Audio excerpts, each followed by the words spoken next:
ஓம் D Adishakti Neelambari Narayani நமஸ்துதே. சுவாமி நாரத பகவான் பூலோகத்துக்கு வந்துட்டு பெரிய சுவாமி எல்லாம் பூலோகத்தில் நிறைய பேர் நம்ம துண்டுலாம் பாடணும், ராமராஜர் உண்டாக்கியிருக்கீங்க.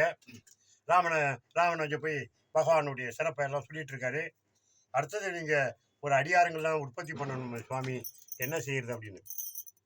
சரி, இப்போ நான் ஒரு அடியாருடைய சிறப்பை நான் அனுப்புகிறேன், பூலோகத்தில் போய் பாருங்க. பாருங்க, இது யாருன்னு கேட்டிங்கன்னா பொய்யாழ்வார். பொய்யாழ்வார் திருகவியில் பொய்கையிலே புத்தாமரையில் இருந்து அவதரித்த பஞ்சஜன்யம் என்னும் நாராயணமூர்த்தியுடைய சங்கு. அந்த சங்க அமைச்சிருக்காரு பாருங்க, இதுதான் நம்பர் 1. இதுதான் பொய்யாழ்வார்.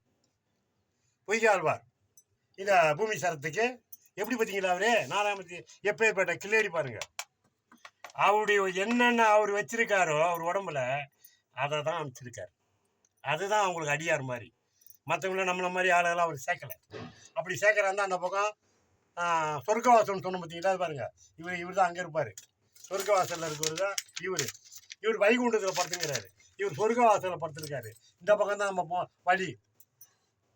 இந்த சங்குன்ற உருவத்தில் இவர் அடித்தவர் தான் ஆழ்வார், பொய்யாழ்வார். பொய்யாழ்வார் அவர் சொல்றாரு பாருங்க, ஆழ்வார் அவருடைய பசுரம் நாவாயில் உண்டு நமோ நரனா என்று ஓதுவதும் உரைக்கும் உரையுண்டோ மூவாது மக்கதின் கண் செல்வமே வகை உண்டோ என்னென்றோர் திக்கத்தின் கண் செல்வத்தின் திறமே என்று பொய்யாழ்வார் அருளிய பசுரம். இந்த பொய்யாழ்வாருடைய சிறப்பை இந்த பிடிபி சேனலில் எப்படி அவதரிச்சார் என்றது தான் இப்போ நம்ம மக்களுக்கு அதை தெரியப்படுத்துகிறோம். பொய்யாழ்வாரை ஓம் சங்கே நாதமே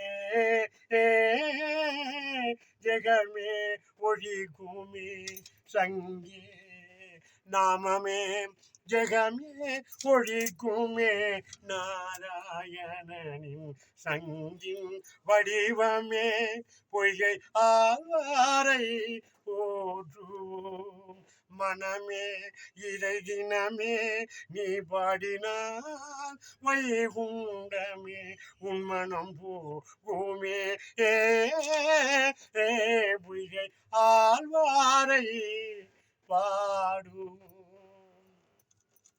இந்த பொய்கை ஆழ்வார் எப்படி உற்பத்தி ஆனாரு?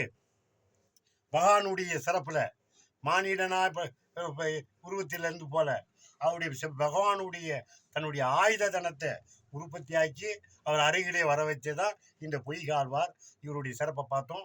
அடுத்தது யார் வரான்னு பார்ப்போம். 12 ஆழ்வாரில் ஒரு ஆழ்வார் வந்துட்டு இருக்காரு. அடுத்தது யார் வரான்னு பார்ப்போம். ஓம் டி ஆதிசக்தி நீலாம்பரி நாராயணி நமஸ்துதே நமஸ்துதே நமஸ்துதே.